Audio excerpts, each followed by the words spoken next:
Vamos lá, gente. Eu queria começar, e na verdade a minha ideia é fazer perguntas que sirvam para os três, para vocês, interrompam, por favor, o tempo todo. E eu queria começar falando sobre tempo, assim, do desafio de vocês nessa... Acho que eu nunca vi um filme ser feito tão rápido. E a urgência do momento da gente ter esse tempo de ver o que está acontecendo, reagir a partir do livro que o Jorge e o Guel lançaram no ano passado, olhando para esse momento e esse esforço de produção de um filme que fala sobre o tempo de hoje e reflexões do que está acontecendo agora. É uma questão, acho que, de ação e reação muito rápida. Que tipo de desafio tem isso para vocês como criadores, além da urgência do momento que o Brasil vive? Esse textinho aí do livro a gente fez muito rápido também. É um trabalho muito peculiar do Jorge e meu. E normalmente a gente trabalha, o que é que a gente faz? A gente pensa uma história, um tema, já às vezes as duas coisas juntas, um tema leva uma história leva um tema. Nesse caso, o tema era jornalismo, né? E a gente tinha uma pequena base no real, que era o debate do Lula e do Collor em 89, é isso? 89, que teve... esse debate foi relatado de duas... o compacto dele foi feito de duas maneiras. No Jornal de Meio-Dia, ele passou como um debate equilibrado, assim, igualmente os dois candidatos performando os melhores momentos dos dois candidatos. E no debate da noite, o Collor levava vantagem na junta verbal, digamos assim, né? E isso gerou uma loucura, assim, foi um debate, uma discussão enorme no país, porque se o jornalismo... Porque, realmente, na minha percepção e na de muita gente, inclusive de esquerda, o Lula ficou muito acuado naquele debate. Ele quer e ele, do ponto de vista performático, é quase um consenso que ele não se saiu bem. Então, o debate da noite poderia ter relatado isso mais fielmente. Só que isso tem um impacto político que vai além de uma equidistância e tal. E o debate do meio-dia, ele ficou... Estavam os dois, digamos, o debate da noite ele extrapolava para a política, embora ele pudesse ter sido jornalisticamente mais, ou não, né? E aí nós partimos pensando nesse tema. Vamos fazer uma coisa. O tema era jornalismo. Já existe jornalismo isento, e o que é isenção do jornalismo e tal. E nós, normalmente, partiríamos para uma história cheia de viradas, como a gente gosta, que se passaria em algum tempo, talvez passasse um dia, a gente pensava, porque isso... enfim, a gente ia partir com a história de ação, de aventura, com esse tema, com essa questão, tentando, como a gente sempre faz, ter um tema que inquiete de alguma maneira, né? que toque em alguma questão social, comportamental, que tenha uma levada artística que seja interessante, que a gente experimente novos formatos. No caso aí seria um filme com teor político, mas com uma política com aventura, né? E investigação, né? Como é que esse debate mudou do meio-dia, quais foram as forças dentro dessa emissora que fizeram, né, uma espécie dessa linha de filme network, bastidores da notícia e tal, e que tivesse bastante entretenimento, que as pessoas ficassem como é meio o nosso trabalho, a gente trabalha para televisão, para cinema e tal. E no meio do caminho, a gente estava no meio da pandemia, e junho, julho, e a gente conversava toda vez que a gente ia trabalhar nos outros trabalhos, e nesse a gente sempre debatia a questão do país e tudo isso e tal. E a gente falou assim, mas tudo era mais importante que escrever uma história animada, e era a época que não tinha vacina, a vacina tinha atrasado não sei quanto tempo, a gente estava assim, engasgado, trancado, escrevendo sem poder filmar, né?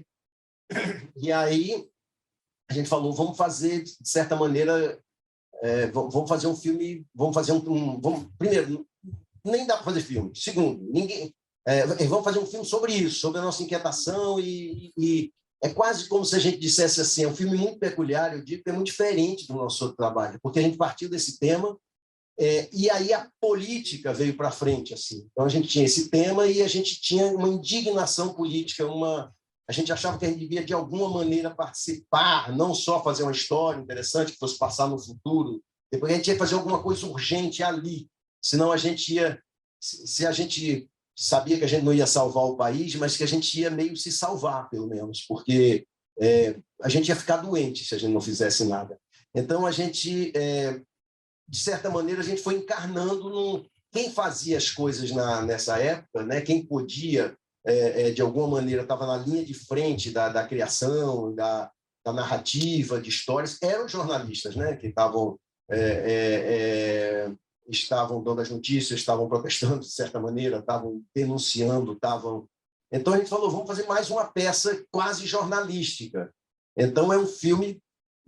resultou num filme que é quase um desabafo, assim, um filme muito falado, um filme que não tem muitas viradas, mas ele né, ele discute, ele é uma falação, e a gente trouxe também a questão comportamental desse casal, porque não só porque é um truque para esquentar o filme e ele ficar fofinho e sentimental, mas porque, de certa maneira, a gente acredita também que a transformação, como muita gente, né, uma discussão bem antiga, mas às vezes se esquece que é uma questão, como é difícil, é tão difícil. Há um lado conservador que diz assim, há um dito que eu acho conservador, que diz assim, ninguém muda, né? Ninguém muda, as pessoas não mudam, todo mundo vai ficar igual e tal. Esse, para mim, é o equivalente a dizer assim, não dá para mudar a sociedade, dá para mudar tudo, né? Só que é tão difícil mudar uma pessoa se transformar quanto mudar uma questão social. Então, esse filme...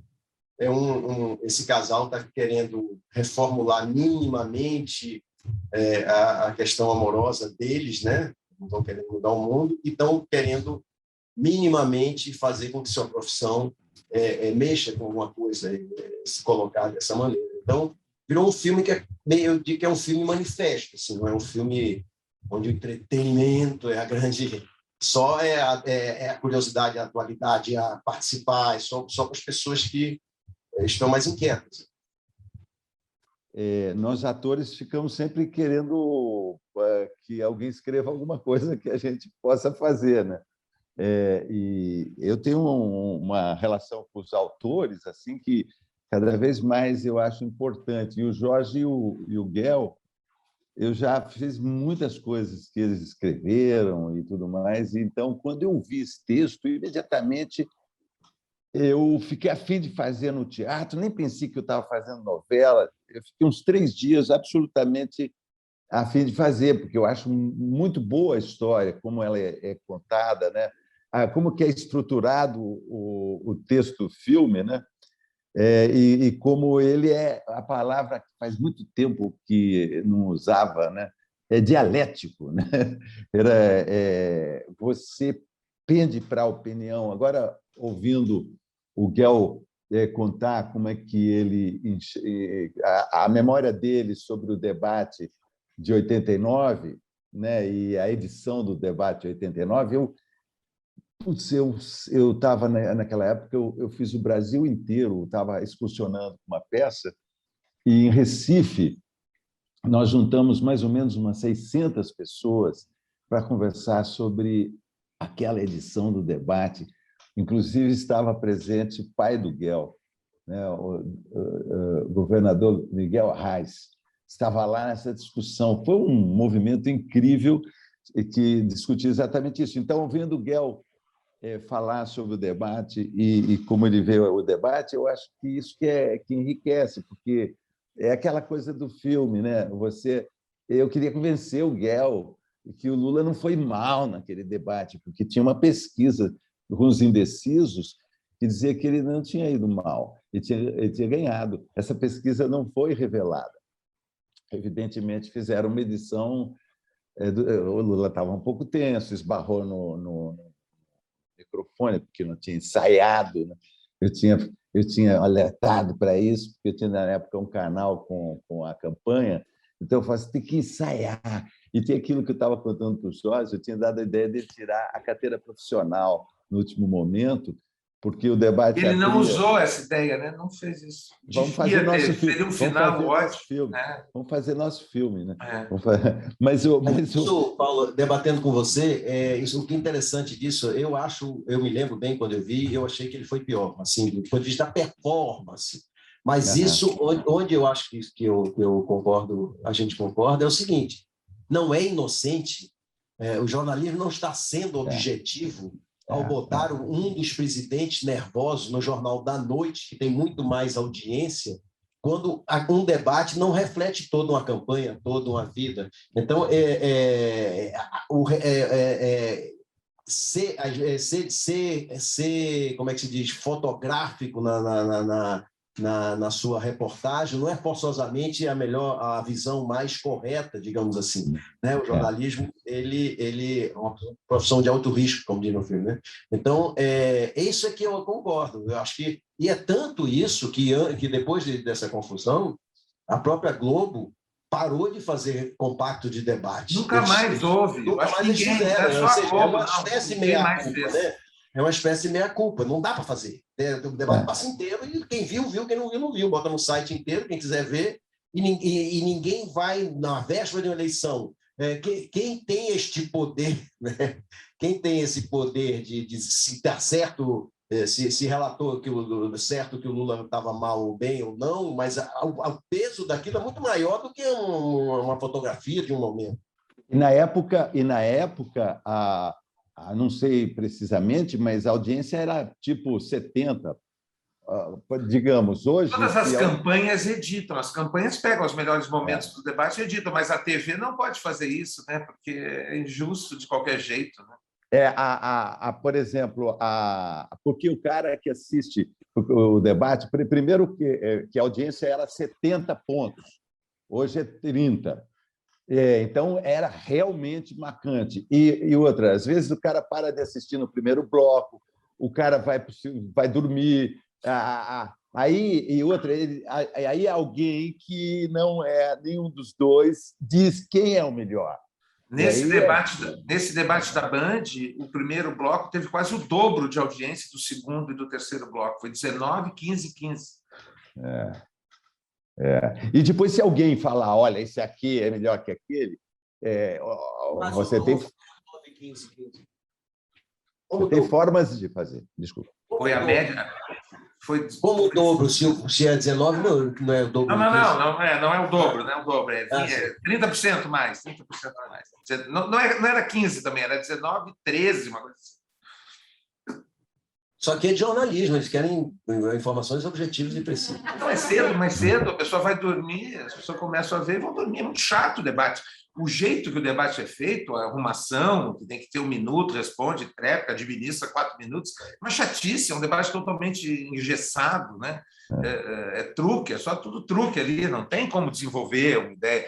Então, naquele debate com o Collor, que o Paulo disse, ele foi bem para quem assistiu todo, mas ele vacilou em umas coisas muito básicas, assim, quando o Collor disse que tinha um som que ele não tinha, ficou todo mundo chocado, porque assim, o Collor é um milionário, dono de emissoras de TV, iates e tal, e o Lula é um operário, o cara disse que não teve dinheiro para comprar um som que ele tinha, ele diz, eu sugiro que a gente faça uma declaração de renda. Todo mundo ficou esperando que ele pulasse naquela hora ali, ele ficou meio vacilando, assim, então ele não foi realmente... O final foi patético. Não, foi horrível. Ele tinha o direito de abrir o debate, já tinha um sorteio previamente, né? Uhum. Ele abria e ele encerrava. Então, faz assim, você tem um pênalti logo no primeiro minuto, você faz o gol de pênalti, se prepara e faz. Agora, no último pênalti, você tira a carteira profissional, mostra para o Collor e fala. Aí ele falou, sem pegar na carteira profissional, nada, ele falou assim, você disse que você é um caçador de marajás, mas você é um caçador de maracujás. Péssima, piada péssima, velha, sem graça, nada a ver.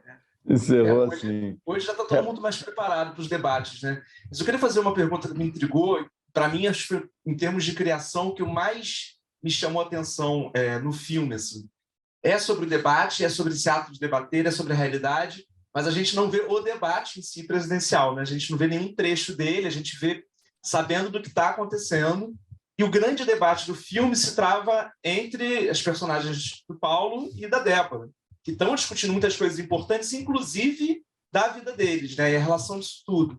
Então, queria jogar para vocês assim, a escolha para fazer isso, esse ponto de vista para contar a história, e o quanto ali tem uma mensagem também de a importância da gente participar do debate no dia a dia, com as pessoas que estão em volta da gente, querendo convencer ou ser convencido, ou chegando a um consenso, como os personagens chegam em vários momentos. Assim. Então, a importância de vocês estarem levantando o que o debate no dia a dia e a participação da população nisso tudo faz diferença, porque a gente vai votar daqui a um mês.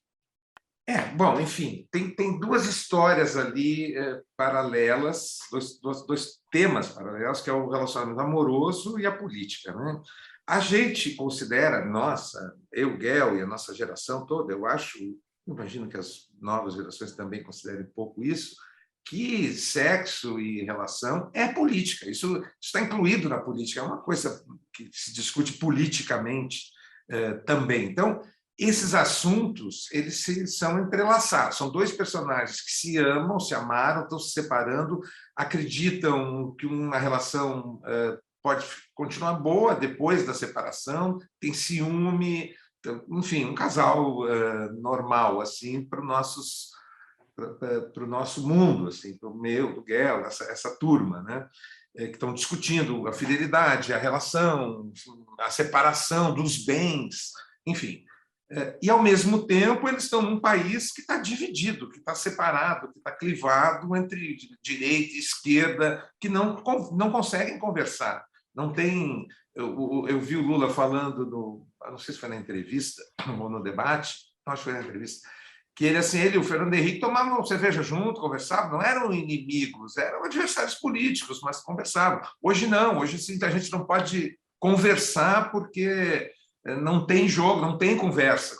Com bolsonarista não tem conversa, com petista não tem conversa. Então, não se conversa. E a gente precisa conversar, a gente precisa entender. O Brasil, os 8% de ateus, tem que entender os 92% de crentes. Não podem achar que são 92% de idiotas, porque não são. As pessoas que acham que é melhor ter uma arma em casa não são idiotas, todas elas.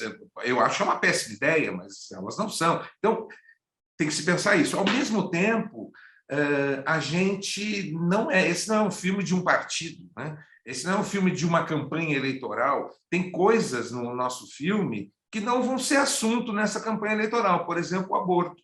Por exemplo, a guerra contra as drogas. Ninguém vai falar disso nessa campanha, porque não é consenso, deixa assim, vou falar de economia. Então, a gente, no filme, eles falam sobre isso, né? Então, nós não somos representantes de partido nenhum. A gente é representante dessa ideia de que o debate é necessário, a conversa é necessária. Nós que fazemos dramaturgia, a gente sempre tem que escrever pensando a favor do personagem. Se eu faço uma cena que tem alguém brigando, eu tenho que pensar no ponto de vista de um e no ponto de vista do outro, do vilão. A gente tem que tentar entender o Ricardo III, por que ele é assim, por que Lady Macbeth é assim. São vilões terríveis, mas são grandes personagens, né? Então, a gente tem que tentar entender para poder pensar melhor o futuro e melhorar a vida, o mundo, né? E a dramaturgia faz esse papel, o jornalismo também. Então, o filme mistura um pouco essas duas coisas. Tem um truque em relação ao ponto de vista mesmo, na questão mais de narrativa, né? Que vem bastante da coisa teatral, né? Porque no texto original era um grande diálogo entre os dois e era todo tempo eles não fumódromo. Eles tinham, digamos, não sei como seria a encenação, mas o mais simples seria assim: eles tinham um blackout e eles voltavam no outro bloco. E nesse bloco eles discutiam o que aconteceu como é mais ou menos no filme. Não tinha flashback, né? Tudo se passava nesse fumódromo e portanto, uma narrativa teatral em que, através dos personagens, você vê o que se passou lá, porque não ia ter dois personagens debatendo ou um telão passando trechos de não sei o que e tal. Então, essa ideia vem um pouco da origem teatral, eu acho, também, do primeiro. Eu queria também perguntar sobre os diálogos. Assim, é muito em cima do diálogo, são diálogos muito rápidos. filmados muito rápidos, tem todo um dinamismo ali muito interessante disso. E aí eu queria saber dessa construção dos diálogos, dessa velocidade, e também do Paulo, assim, como filmar isso e esse timing muito bom entre os dois que estão ali, né? Mas eu fico tentando imaginar essa cena como é dirigida também. Caio, um dia, se a gente tem a oportunidade de perguntar isso para ele especificamente, acho que esse ritmo, o filme não para, né? Assim, são 75 minutos ali que, para mim, passam 15. Eu vi 2 vezes já, vi no cinema na terça e agora na turma, e fiquei muito mais impressionado pela segunda vez em vendo esse frenesi do diálogo. Fiquei pensando muito que como a gente nessa relação do ator com o autor, né?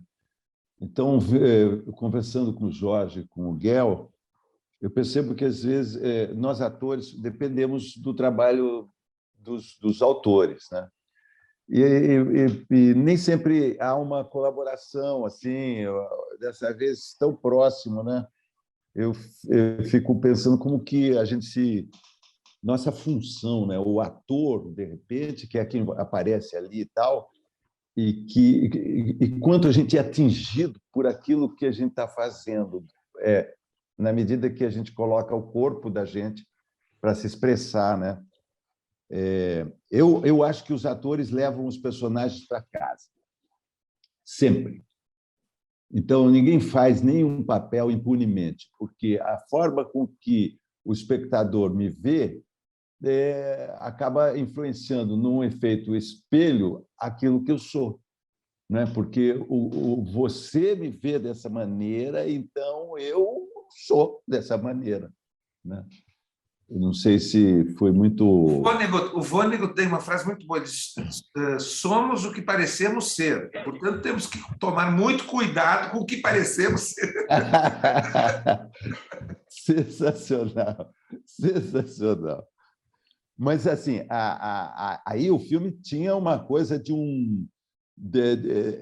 nós estávamos imbuídos da ideia da chama lançada pelo Jorge, pelo Guel, na função deles de autores, de nos alimentar com textos interessantes. Eu falei assim, quero fazer, quero fazer.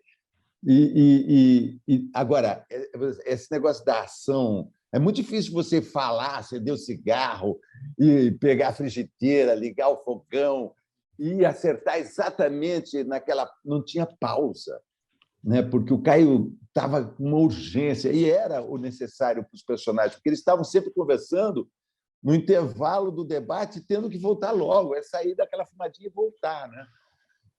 Foi um exercício muito interessante para mim. Acho que eu sempre fico brincando, eu gosto de ficar na minha zona de conforto, né? A gente, ator, vai envelhecendo um pouco, vai ficando mais preguiçoso, vai assim, caramba, ficar mais tranquilo, a câmera dá mais pausas, né? A gente pensar a próxima palavra que nós vamos dizer, mas nesse filme não dava. Então, eu senti um puta prazer em ser tirado da minha zona de conforto, porque nós, os atores, a gente fala também de vocês, né? Nós temos nossos grupos onde vocês, autores, não estão. E daí a gente fala assim, principalmente a gente fala dos diretores, que querem tirar a gente, e se cutucando a gente, né? E tirar a gente da zona de conforto. E o Caio conseguiu, a Débora também acha isso, tenho certeza, nos tirar de nossa zona de conforto para representar de uma forma que era muito doida. A gente chegou a fazer uma cena, no início, 26 vezes a mesma tomada. Eu errava no último minuto, no último segundo da tomada, fazia todas as marcas, estava todo mundo certo, câmera, porque tem a hora que eu erro, tem a hora que a Débora erra, tem a hora que a intenção não sai correta, tem a hora que o câmera também perde foco. Enfim, daí nós fizemos 26 vezes uma cena. Tinha uma hora que a minha perna estava tremendo. Aí o Guel sacou.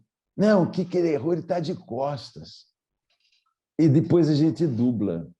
Aí, então, eu dei uma desmontada, porque eu tinha errado, eu dava uma desmontada e abraçava ela e tal, ficou muito espontâneo, mas aquilo porque aproveitaram o meu erro, entendeu? Então, isso foi muito interessante. O filme foi muito rico nessa. E teve, por exemplo, nós colocamos falas na dublagem. Nós fomos para a dublagem e vocês atualizaram o filme na dublagem. Colocamos mais um detalhe que estava mais atual, né? Uma coisa que eu fico pensando tem uma experiência quase involuntária artística desse filme, porque, como eu digo, foi um filme que foi feito na urgência, ele era metade um filme, metade um manifesto, né? Ele não queria chatear, mas ele também não estava tão preocupado em entreter, digamos assim, né? Ele estava preocupado...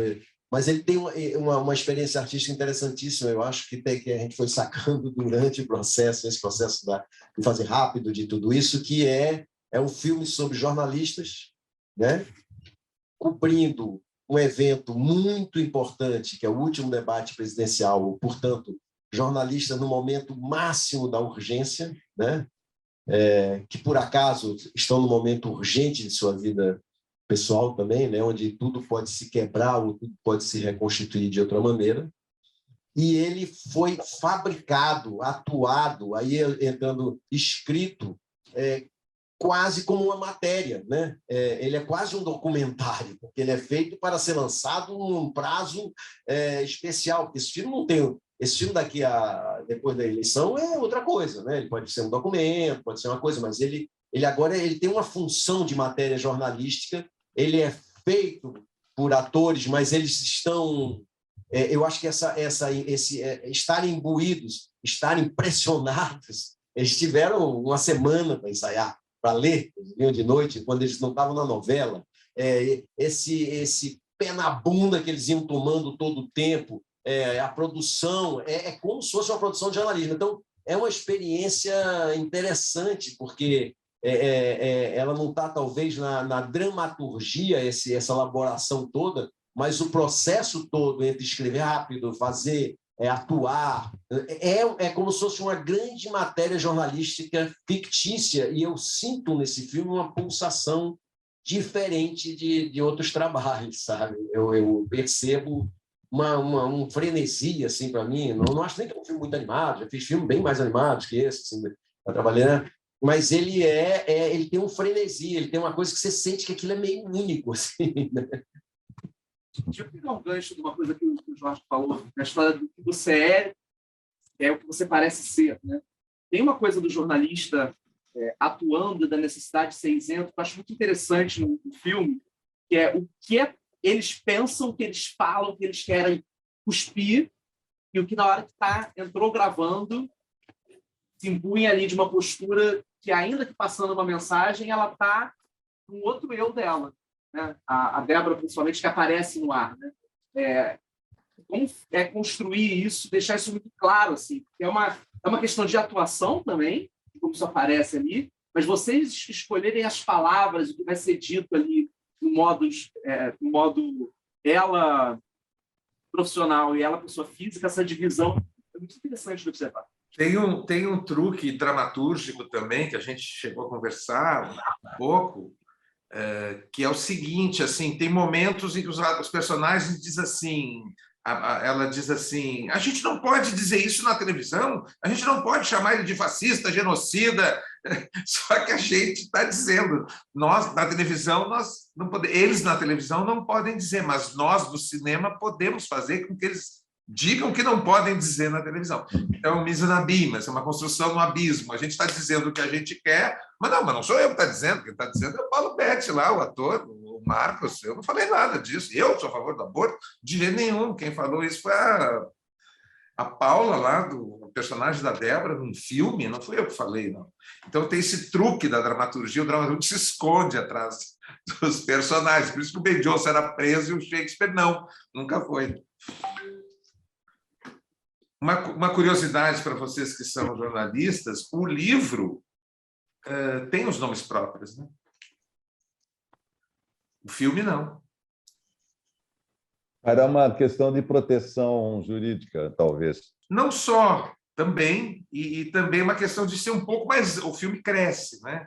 ele fica mais amplo. Ele pode ser na Bolívia, na Colômbia, daqui a 20 anos, pode ser em qualquer lugar. Você vai ter gente de direita em todo lugar pirando. Mas, enfim, então ele é mais amplo, se não tem o nome próprio. Mas ter o nome próprio, o Ben Jonson usava os nomes assim, mudava um pouco o nome do cara. Tal. O Shakespeare teve que mudar o nome de Falstaff, né? Não chamava Falstaff, chamava um outro nome lá que eu não lembro agora, que era uma referência direta ao amigo do rei, que era um gordo bêbado e tal. E aí a família do cara disse, não, você não vai poder usar esse nome, não. Aí ele trocou para Falstaff.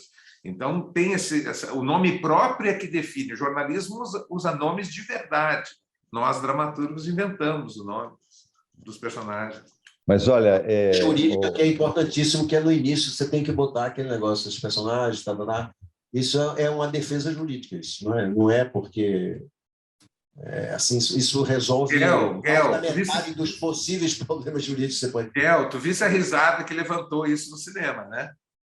Pois é uma piada, né? Claro, como o jornalista numa matéria botar essa matéria não é fictícia. Bom, que outras diferenças tem assim da transposição do livro para o cinema? Eu queria que você falasse, tem uns 15 anos, o Guel teve aqui uma palestra quando foi lançado o curso de cinema da PUC e falava muito sobre a diferença ou a não diferença entre cinema e televisão, né? Vocês estão fazendo um filme falando de uma realidade de uma emissora de televisão. Você falava muito sobre que você discorda disso, de que são linguagens diferentes, porque você usa os mesmos elementos para construir. Assim. Passear por tantas áreas de criação, assim, falar disso de uma forma geral e especificamente do que vocês fizeram do livro até chegar nesse filme que a gente viu. De lá para cá entrou, inclusive, a internet, né? Então, eu tinha... a vontade, para mim, esse filme seria quase... porque realmente a internet eu não entendo nada. Mas a minha vontade é que esse filme fosse um gerador de trailer, de pílulas, de questões na internet. Ele pode funcionar por pequenos pedaços. Chegamos a produzir várias pílulas só com em 1 minuto a discussão sobre a vacina, em que ela é uma estrutura bem simples, em que ela fala, ele rebate e ela conclui, né? Porque sempre ela é o meio motor da ação. Ou uma pílula só que é só uma coisa de propaganda, é uma porrada no governo, assim, na gestão da pandemia ou em outras questões da arma, uma opinião. Então, assim, é um filme que poderia se estilhaçar, né, em mensagens pela internet, né? E aí eu gosto mesmo de pensar que é tudo a mesma coisa, cinema, televisão. Uma amiga levou um filho de perto de 10 anos assim, para ver o filme, né, no cinema. E aí começou a ver assim, começou um trailer, né, no começo do filme, antes do filme, e ele olhou para ela e disse assim: como é que faz para pular o trailer? Aí ela disse: não dá, não é pular o trailer, tem um projecionista lá atrás, mostrou, né? Tem um projecionista. Ele disse: é ele que pode pular o trailer. Então, a diferença de cinema e televisão, para mim, atualmente é essa: é pular o trailer ou não pular o trailer. Eu queria continuar a pergunta do Bruno sobre essa adaptação entre o livro para o roteiro de cinema. Eu queria saber como foi esse processo criativo, primeiro, do livro, né, e que desafios vocês tiveram para transformar isso em um roteiro, que a gente sabe que, embora tenha muitas falas, né, a gente tem aí características muito teatrais presentes e literárias presentes no filme, há um desafio muito grande para transformar isso em audiovisual. Né? O que vocês enfrentaram nessa transição aí, né, de formatação, e o que vocês acham que seria interessante compartilhar com a gente também desse processo criativo como um todo?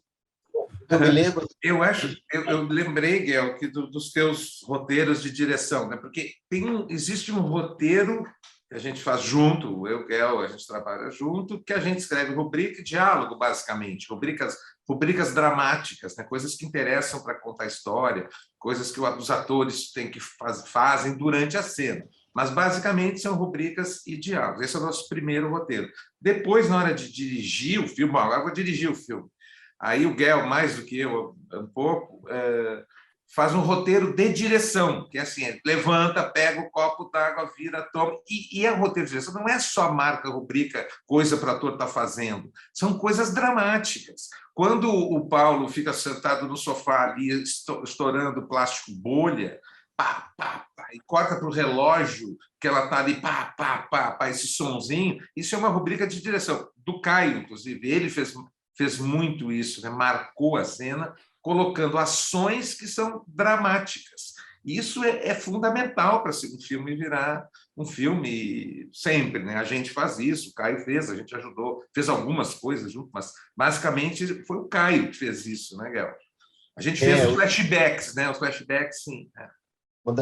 Talvez a maior contribuição para transformar a peça em filme foi do Caio, eu acho, porque ele povoou o filme de marcas dramáticas como essa, como na hora que ele sabe que ela diz eu transei com o Lucas, ele está tomando café e ele queima a camisa que ele acabou de passar e se queima, e isso está em paralelo com aquele passado em que ele já supunha, e ele passou pela cabeça dele que os dois podiam ter um caso, e ele cancelou, né? E agora aquilo ele está concretizando. Todo esse movimento, que é um movimento de direção, né? É um acréscimo muito cinematográfico da história, uma camada cinematográfica. São 2 ou 3 camadas, porque tem um flashback, ele vendo, tem ele a construção da cena que ele está passando, aquela camisa que ela deu e que ele nunca usou, que ele ganhou no dia do aniversário, em que ele viu aquele rapaz com ela. Isso é muito cinematográfico, e é tão cinematográfico que isso fala só por imagem, né? O Jorge e eu estamos lá, blá, blá, blá, blá, blá, blá, blá, blá, blá, falando, e o Caio está fazendo cinema ali por trás, né? Do ponto de vista ele fez muito isso, muito, desde as marcas concretas, né, Paulo? Vai para coisa, gira, vira, vai, todo o balé das cenas, sobretudo ali no modo dos atores e da câmera, minuciosamente planejado por ele. Ele filmou antes, como a gente tinha muito pouco tempo para fazer e para ensaiar, ele filmou com celular, com um amigo, 2 amigos atores, fazendo algumas, com um texto na mão, fazendo um pouco aquelas cenas, e ele, né? Então, ele tornou bem mais cinematográfico. Do ponto de vista da estrutura, a gente transformou. Tudo se passava no modo. Eles comentavam, muitas vezes, questões do passado, e a gente resolveu fazer em 2 tempos, né, com os flashbacks, e aí fizemos mais cenas, pudemos mostrar mais a relação deles, pudemos mostrar mais questões, e a gente fez uma ligada no meio, que seria mais ou menos uma estrutura mais ou menos assim. Esse presente, né, que a cada intervalo eles discutem o que os presidentes falaram, e eles debatem sobre o debate, a questão política, e a questão amorosa. Isso remete a um passado, cada bloco do presente remete a um momento que vem desde o início da pandemia, vem em ordem cronológica esse flashback, vem desde o início da pandemia, onde começa, digamos,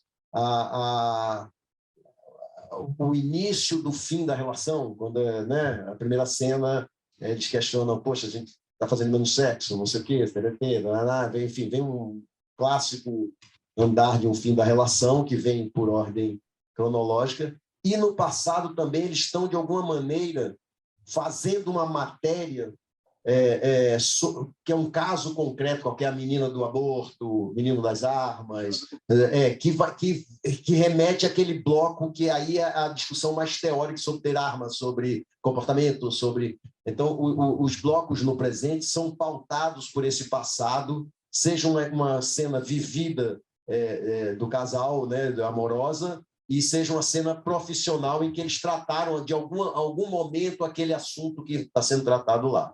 Então, foi estruturado assim como o texto. Você falou essa coisa das marcações, que foi direção, que foi de vocês.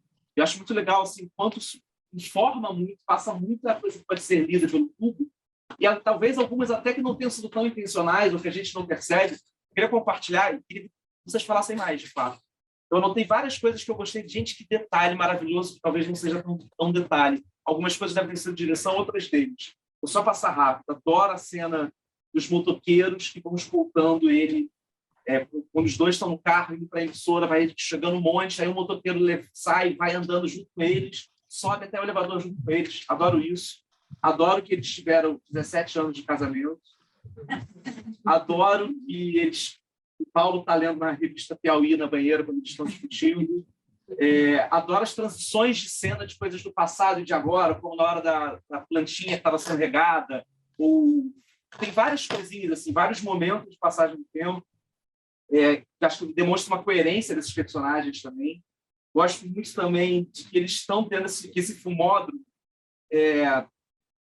é uma emissora no centro da cidade, no alto de um prédio, onde se emite muita coisa. Então, que a gente está falando para eles, né? Quem está ali, o poder da imprensa propagar isso tudo. Gosto que essa TV nacional tem um letreiro vermelho, que vaza muito de noite quando eles estão discutindo, e é aquela luz do letreiro que está ali o tempo todo em volta deles. Acho interessante. Também dentro do Switcher, lá no momento do debate, o Switcher também está meio avermelhado. O Switcher não é assim, mas ok, achei legal. Gosto muito que esse letreiro apaga quando começa a apuração. Olha aqui, não sei, Guel, se eu perdi alguma coisa, mas isso é tudo ideia do Caio. Todas. Todas do Caio. Inclusive uma que eu até agora não entendi, que é essa da moto.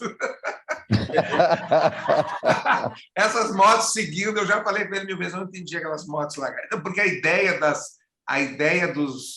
só ter o carro e motos e motoqueiros na rua, acho sensacional. Essa ideia é sensacional. O cortejo de motos é que é um simbolismo que eu não entendi. E perguntei para o Caio na hora, que é assim? Ele achou legal, e é uma coisa que eu disse para ele, isso aí é o que o Eugênio Veio chama de uma convicção audaz. É um negócio que só o diretor acredita e vai, né? Ele acredita naquilo e funciona. Tu é a segunda pessoa a citar aquela cena. Pô, que legal aquela história da procissão das motos. Eu li como os motoqueiros que carregaram e mantiveram a gente de pé, inclusive jornalistas que só trabalham. Um momento simbólico, um momento simbólico.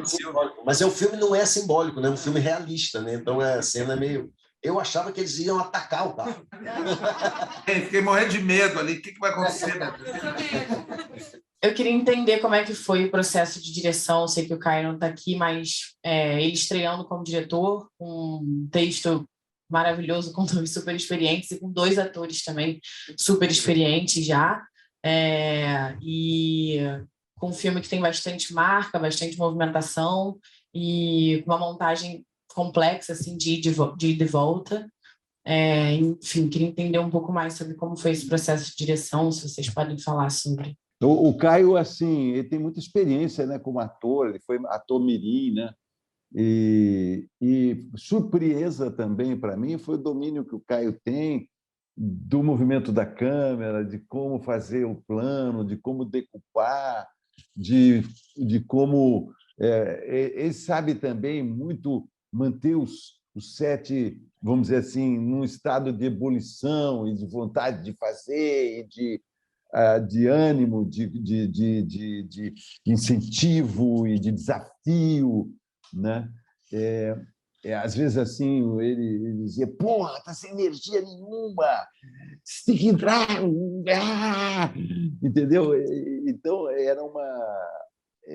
foi um mês muito intenso. Não sei se foi um mês ou 20 dias, mas foram muito intensos. Eu acordava e dormia e, às vezes, não tomava nem banho, tudo dentro do filme para manter o cabelo do tamanho, né? Porque toda a construção do personagem tem a figurinista, tem o maquiador, né? Tem a coisa do texto em si, como está marcado, como você tem que flexionar, tem você, seu corpo, se sua perna foi para o lado errado.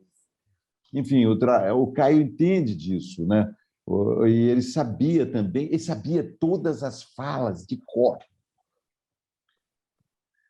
Nunca fiz um filme com um diretor que soubesse todas as falas de cor e ele sabia com que intensidade tinha que ser dito e com que energia tinha que ser falado.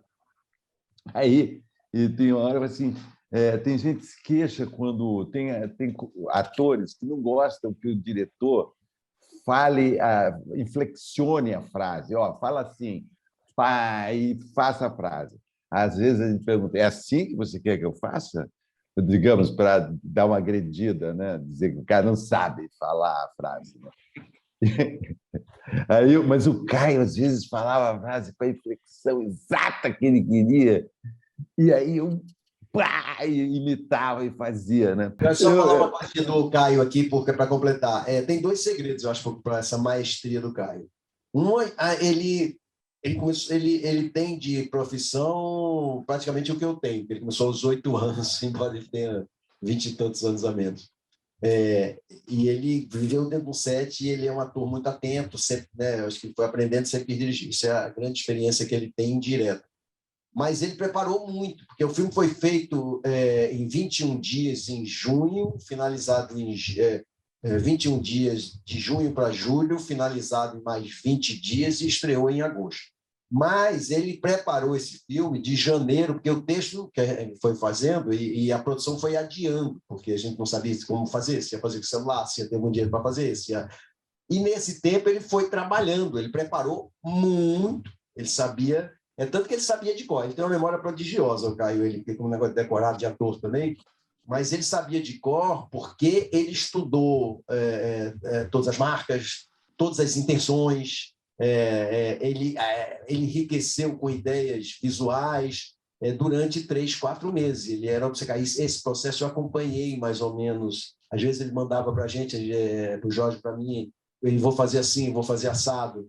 Será que não dá para adequar isso aqui melhor para eu poder encaixar isso aqui? E a gente ia respondendo. Então, ele preparou muito. Embora o filme tenha sido feito com muita urgência, a preparação foi feita com muito vagar, assim, com muita concentração. Eu tive a oportunidade na TV de conhecer pessoas incríveis e fazer coisas ótimas. Eu não vejo diferença em trabalhar no cinema, na televisão ou no teatro, sabe?